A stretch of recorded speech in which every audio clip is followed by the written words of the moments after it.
여호수아 18장 1절에서 10절 말씀을 통해서 이 지체하지 말라, 이런 제목으로 은혜를 사모하겠습니다. 이제 드디어 광야 생활을 끝내고 가나안 땅에 들어와서 이 정복에 가기 시작합니다. 이제 하나님께서 약속하셨기 때문에 틀림없이 그 약속의 땅은 이스라엘에게 주어지게 될 것입니다. 그렇지만 이 가나안 땅은 저절로 가만히 있어도 이스라엘 백성들이 차지하면 되는 그런 땅으로 주어지지는 않았습니다. 전쟁을 통해서 정복을 해야만이 자기의 땅이 되어지는 그런 약속의 땅이었습니다. 하나님께서 이렇게 약속해 주셨어도 그것을 능히 정복할 만한 힘을 키우고 또 하나님의 능력을 의지하고 믿는 이 믿음으로 정복에 가는 것이지, 가면 저절로 주어지는 이런 땅은 아니라는 것이죠. 그 땅을 정탐했던 12명 정탐 중에 10명의 정탐꾼이 악평을 했고, 백성들은 들어보니 그도 10명의 말들이 훨씬 맞는 것 같아가지고 그들에게 동조하면서 애굽으로 돌아가자, 이런 쪽으로 이렇게 마음들이 분산되고 또 하나님을 신뢰하지 못하는 이 불신앙으로 인해서 가나안 정복이 40년이 늦어졌습니다. 정탐하는 40일이 하루가 1년이 되어져서 40년 동안 이제 광야 생활을 했고, 그 광야 생활을 하면서 믿지 못했던 자들이 다 죽어가는, 걱정했던 20세 이하 아이들은 다 가나안 땅에 들어가고, 이제 그 성인들은 그 땅에서 죽어가고 여호수아와 갈렙만 제외하고 모두가 죽어가는 그 기간이 되어져 버렸습니다. 이렇게 늦추어지기는 했어도 가나안 땅은 틀림없이 이스라엘 백성들에게 주어지게 하나님은 역사해 주셨습니다. 우리의 시간과 또 하나님이 주시고자 하는 시간이 조금 다를 수는 있어도 하나님은 반드시 이렇게 약속을 이루시는 분이심을 보여주고 있습니다. 오늘 본문에 보면 이스라엘의 온 자손이, 온 회중이 실로에 모였다. 이곳이 바로 회막에 세워졌기 때문에, 낮에도 잠깐 언급이 된 것처럼 이곳에서 이제 이 회막이 세워졌기 때문에 중요한 의논을 하거나 또 하나님 주신 말씀을 전달할 일이 있을 때, 또 전체가 모여야 할 때는 항상 회막이 있는 실로에 모여서 회막 중심의 생활을 광야에서도 한 것처럼 이제 가나안 땅에 들어와서도 회막 중심으로 이렇게 살고 생활하고 모이게 하고 있습니다. 이렇게 실로에서 모여도 회막이 또 법궤가 이동이 되어버리면 더 이상 그 지역에선 중심지가 되어지지 못합니다. 회막이, 법궤가 어디에 있느냐에 따라서 중심지가 되어지는 것이죠. 이렇게 이 영적으로 중요한 기념비가 될 만한 이런 이 법궤가 이 실로에 있었기 때문에 온 회중들을 이곳으로 모이게 하는 것을 보게 됩니다. 지난 다니엘 기도에서도 이 첫 번째 주신 말씀은 이 영적 기념비를 세우라 였습니다. 그러나 보이는 어떤 기념비만으로는 완전하지는 않습니다. 유럽의 이제 이 기독교 유적지들을 찾아가 보면 이 서방 교회, 종교개혁 일어나기 전에는 이제 캐톨릭이었고, 이 서방 교회에서 많은 기념비들을 세웠습니다. 이 성경적인 흔적이 있는 곳마다 기념교회를 다 세웠습니다. 그래서 가는 곳곳마다 예배당이 세워져 있습니다. 심지어 우리는 예수님이 골고다 올라가면서 뭐 몇 번 넘어졌는지 성경에는 없는데 뭐 열 몇 번인가 넘어졌다 해가지고 그 넘어진 곳마다 교회가 세워져 있습니다. 이 정도로 기념비를 잘 세워두긴 했는데, 또 세울 때만 해도 정말로 예수님을 사랑하고 또 세우고자 하는 그런 열정을 가지고 충만해 가지고 세웠겠지만, 후세대들이 가서 볼 때는 성경적으로 묵상하기가 어려운 이런 것들이 너무 많이 되어져 버린, 그 기념비가 이제 더 이상 기념비가 아닌 마치 돈벌이 수단 아니면 꼭 우상처럼 숭배하고 있는 이런 장사의 소굴이 되어져 버리는 것들이 너무 많았습니다. 예수님의 발자취를 따라가 보고 묵상하고 이렇게 해야 되는데, 그러지 못하고 전부 기념비, 그 주변에는 전부 장사들 이래가지고 그냥 5일 시장 그 주변에 막 우리가 막 가고 있는 것과 같은 그런 식으로 아주 복잡하고 분주합니다. 그때 우리 가이드했던 그 선교사님이 지금도 이제 이 페이스북에 계속 글을 올리고 또 이제 팀을 모아가지고 지금도 순례를 가곤 하던데, 너무 많은 순례객들이 그냥 그것만 보고 가버리는데, 광야에서 성경을 좀 묵상해보고 예수님의 발자취 좀 되새겨보기도 하고, 그래야 진정한 순례인데, 그냥 우리나라 사람들은 너무 바빠가지고 사진 찍고 가고 이래가지고 갔다 왔어, 이 정도로 끝내버릴 때가 너무 많다는 것이죠. 그래서 진정한 기념비는 어떤 비석을 세우고 건물을 세우고 예배당을 세움으로써의 기념비가 아닌, 더 주님의 사랑을 깊이 묵상할 수 있고 되새길 수 있고 성경적으로 더 깊이 나아가게 하는 이런 흔적들을 우리가 나름대로 만들어가는 것이 진정한 영적 기념비라고 할 수 있을 것입니다. 그래서 어떤 때는 마음에 새겨야 할 필요가 있고, 어떤 때는 어떤 흔적들을 보면서 그것을 보면서 되새기게 만드는, 지난번 진토리 기도할 때는 조약돌 10개씩을 준비하십시오, 준비물로 조약돌 10개를 준비하라고 그래요.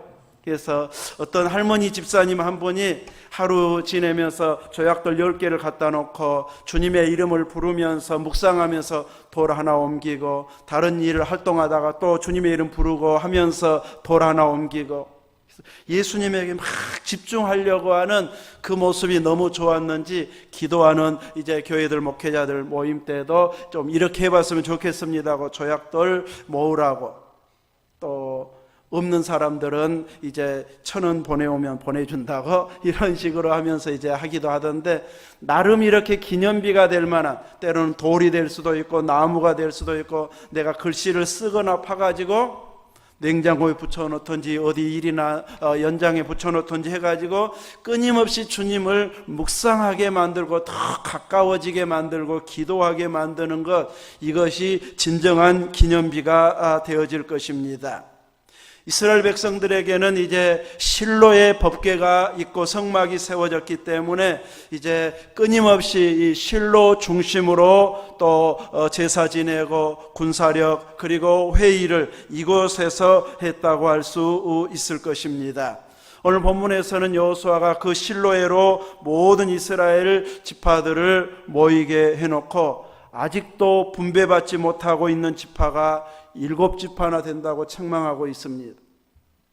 이 힘이 오기 전에 요단 동편에는 2지파 반이 땅을 차지했었습니다. 그래서 2지파 반은 가나안 땅 안쪽에서는 요단강 건너가서는 따로 정복할 필요가 없었습니다. 그래서 나머지 지파만 정복하면 되는데, 유다 지파 또 요셉 지파를 비롯한 몇 지파만 이제 땅을 차지하고 나머지는 관망만 하고 있다가 차일피일 미루다 보니까 시간만, 세월만, 해만 보내는 이런 모습이 되어가지고 여호수아가 이제 책망을 하면서 모이게 하고 있습니다. 아마 유다나 요셉의 두 아들들이 정복한 에브라임이나 므낫세 이런 지파들이 차지한 땅보다 좋아야 이것이다 하고 딱 할 텐데 아마 이미 좋은 땅들 차지되고 또 더 나은 것 찾아봐도 없는 것 같고 해서 어느 것을 차지할까 하다가 시간을 많이 허비해 버리는 이런 상황이 되어져 버린 것이죠. 이렇게 지체하다가 보면 느슨해지게 되고, 느슨해지다가 보면은 이제 꼭 그 일 해야 되는가, 우리 이제 살고 있는데, 이러면서 이제 의욕이 상실이 되어져 버릴 수 있습니다. 언제 점령할지도 모르는, 기약 없이 시간만 보내는 이런 상황이 되어져 버려서 여호수아는 이제 아직도 차지하지 않은 지파들을 다 불러 모아서 3사람씩 대표들을 뽑게 합니다. 그래서 그 땅을 두루 다니면서 책에 그려가지고, 지도를 그려가지고 오게 만듭니다.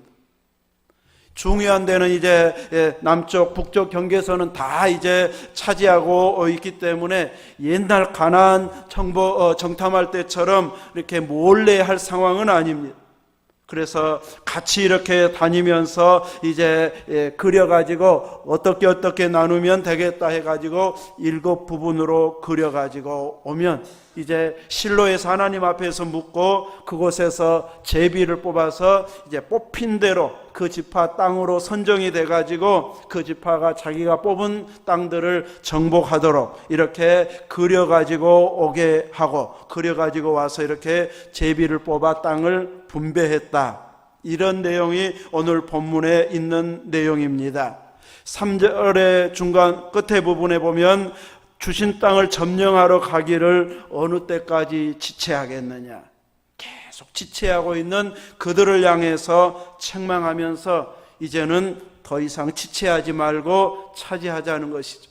여호수아도 점점 나이 들어가면 또 떠나갈 기약이 오게 되고, 그렇기 때문에 그 전에 다 마무리하기 위해서 이제는 반강제적으로 그려오면 무조건 정복하든지 안 하든지 이 땅은 어느 지파 땅, 이 땅은 어느 지파 땅, 이제 확정을 해버려 가지고 각자 믿음을 키우고 또 전쟁의 실력을 키워서 어떻게 해서든지 그 땅을 정복하도록 분배를 해버리고 있습니다. 오늘 우리는 이 말씀을 통해서 이제 교훈을 받아야 할 부분은 하나님께서 약속해 주신, 말씀으로 약속해 주시는 것에 대해서는 지체하는 것은 결코 믿음이 아니라는 것을 가르쳐 주고 있습니다. 지체해가지고 더 좋은 것이 확보가 되어지고 또 기다리고 있다고 하면 충분히 기다릴 만한 이유가 있지만, 가나안 땅을 한정해서 하나님께서 주신 것이기 때문에 그 이상의 땅이 기다리고 있는 것은 아닙니다. 그러므로 더 이상 지체할 일이 아니고 오히려 본래 마음에 좀 들지 않는 땅이라 할지라도 차지해가지고 옥토로 가꾸어가는, 이제는 땅을 일구어서 좋은 땅으로 혹은 나무를 심어서 좋은 땅으로 만들어가는 일을 해야지 저절로 좋아진 땅이 어디에 있는가 관망만 하고 있는 것은 바른 자세가 아니다는 것을 가르쳐주고 있습니다.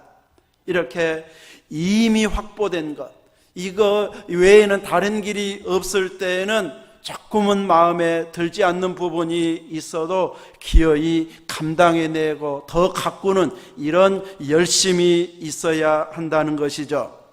오늘 우리들이 받은 직분들도 그러하다 할 것입니다.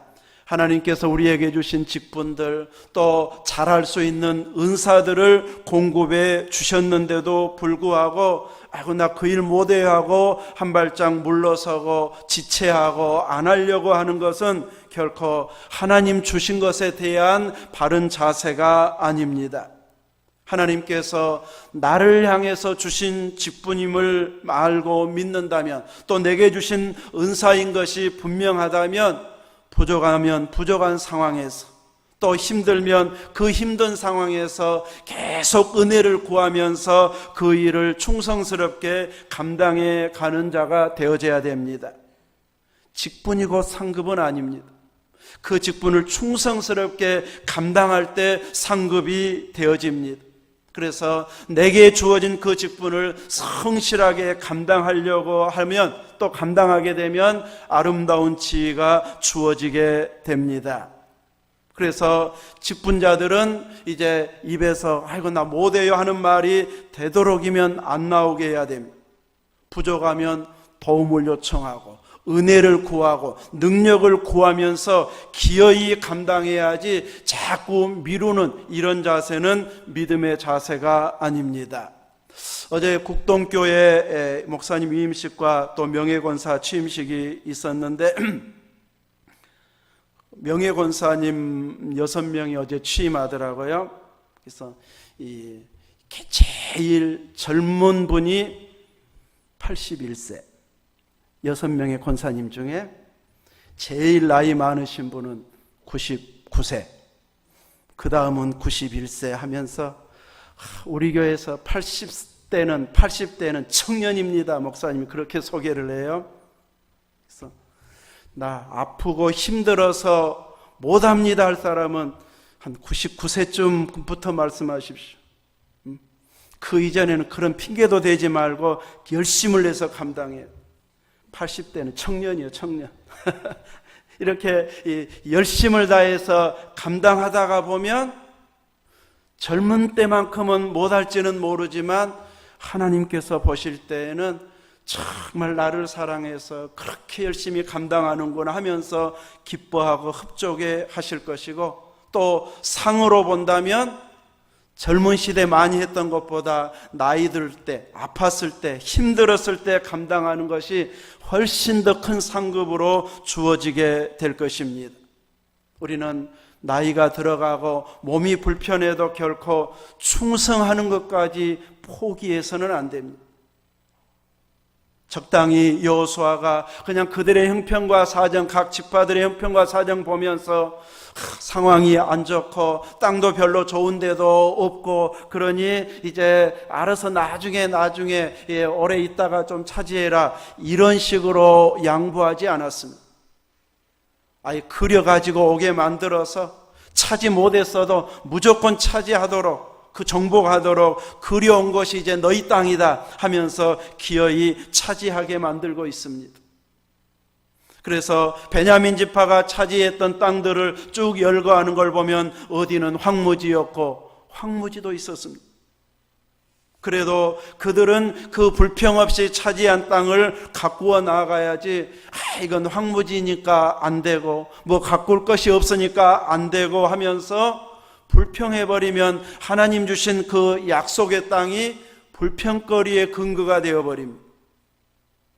그러므로 황무지여도 차지해야 되고 그 황무지를 옥토로 일구어내는 일을 해서 하나님이 젖과 꿀이 흐르는 땅이라고 하더니 처음에는 아닌 것처럼 보였는데 조금 수고하고 땀 흘려보니까 맞았습니다, 젖과 꿀이 흐르는 땅 맞습니다 하면서 감동하고 영광 돌릴 수 있어야지, 지금의 상황만 보고 안 됩니다 포기해버리는 이런 자세는 하나님 약속의 땅을 분배받은 하나님의 백성의 자세가 결코 아닌 것이죠.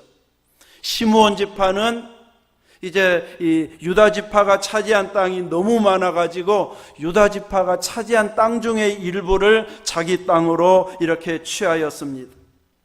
너무 많이 열정이 있어가지고 갈렙을 비롯해서 아주 열정적으로 그 지파 사람들이 정복해가지고 나중에 보니까 이제 두 지파가 거해도 될 만한 넓은 땅이어서 그 일부를 시므온 지파에게 공급해 주고 있습니다. 조금 더 유능하고 많이 가진 자들은 이렇게 제대로 힘이 없어서 감당 못했던, 차지하지 못했던 자들과 함께 나누는, 흘러보내는 이런 역할까지 감당하게 되어진다면 공동체는 끈끈하게 든든하게 서갈 수 있게 되어집니다. 이렇게 나머지 7지파까지 다 땅을 정복하고 나서는 차지한 땅을 구별해서 도피성을 만들고, 그래서 부지 중에 살인하거나 의도한 바가 아닌, 계획적이 아닌 그냥 나무하러 갔는데 독구끼가 빠져나가가지고 옆에 사람이 그냥 직통으로 맞아가지고 그랬다든지, 뭐 아까도 정심시간에 이야기했는데 어느 분은 뭐 건축하는데 괜히 쳐다보다가 못이 튕겨 나와가지고 이 눈에 맞아서 한쪽이 실명했다, 막 이런 건 의도한 게 아니잖아요. 근데 그것은 다친 정도인데 성경에는 그렇게 해가지고 죽는 경우도 있으면 도피성으로 도망가라고 말합니다. 가족들은 자기 식구가 죽었으니까 못 참잖아요. 그래서 도피성까지 도망가기 전에 잡히면 죽게 됩니다. 그러니까 도피성까지 도망가면 계획적인 살인이 아니기 때문에 살려주라고 말합니다. 언제까지 거기에 있어야 되는가? 그 성읍의 제사장 죽을 때까지 살아야 돼. 나이 많은 제사장이면 짧게 살고 나오겠지만 젊은 제사장이면 아마 몇십 년을 살아야 될지도 모릅니다. 중간에 나왔다가 이제 가족들이 잡아가지고 죽여도 이제 그때는 그 사람 책임이지만 이 도피성 안에 들어갔는데 가서 죽이면 죽인 사람 책임이 돼버립니다. 이렇게 부지 중에 원함이 없이 이렇게 살인한 이런 사람들이 도피할 수 있도록 도피성을 만들고, 레위인들은 따로 땅을 분배하지 않았기 때문에 이제 12지파가 차지한 땅 중에서 레위인들이 살 수 있는 성읍을 제공해서 42개 성읍, 도피성 6개 성읍 해서 48개 성읍에 이제 레위인들이 흩어져서 살면서 자기 순번이 되면 성전에 가서 회막에 가서 봉사하는 일을 하고, 순서 끝나면 이제 성읍으로 돌아와서 백성들에게 율법을 가르치는 이런 일들을 계속하게 되어집니다. 이렇게 해서 이제 땅 분배와 레인들의 성읍까지 제공함으로 인해서 이제 모든 가나안 땅 정복이 완성이 되어집니다. 이렇게 하나님의 일, 하나님 주신 은사, 하나님 주신 직분은 머뭇거리고 있는 것은 믿음이 아니기 때문에 결단하게 하고 있고 구체적으로 행동하도록 여호수아가 촉구했던 것을 보게 됩니다. 지금보다 상황이 좋아지면 그때 하리라 해가지고 나이 들어서는 상황이 좋아진 적은 거의 없습니다. 나이 들어가고 아파가지고 이제 몸 좋아지면 교회 오겠습니다 해가지고 오신 분들은 드뭅니다. 그래서 최적의 상황은 힘들어도 고통스러워도 그래도 10년 후보다는 지금이 나으니까 고통스러워도 힘들어도 감당하자, 나오자, 이런 자세로 지금 충성하다가 보면 5년까지는 못 가고 1, 2년 하다 말겠지 하다가 1년가 5년가 하다 보니까 99세에 가서 명예혼사도 되더라고요. 우리들은 이렇게 철저하게 하나님 일을 하는데 지체하지 않고 좋은 환경만 기대하지 않고 항상 주어진 상황 속에서, 힘든 상황 속에서 지금 지체하지 않고 감당하면서 하나님께서 이렇게 힘들었는데 감당할 힘을 주셨습니다. 돕는 자들을 붙여주셨습니다. 그때는 힘이 나서 감당했습니다 하면서 주신 은혜를 간증하고 나누고 베풀 수 있을 만큼 하나님의 은혜를 풍성히 경험하는 이런 순종의 열매들이 여러분에게도 넘쳐나도록 지체하지 않고 기쁜 마음으로 적극적으로 감당하는 이런 믿음과 섬김이 될 수 있기를 주의 이름으로 축원합니다. 아멘.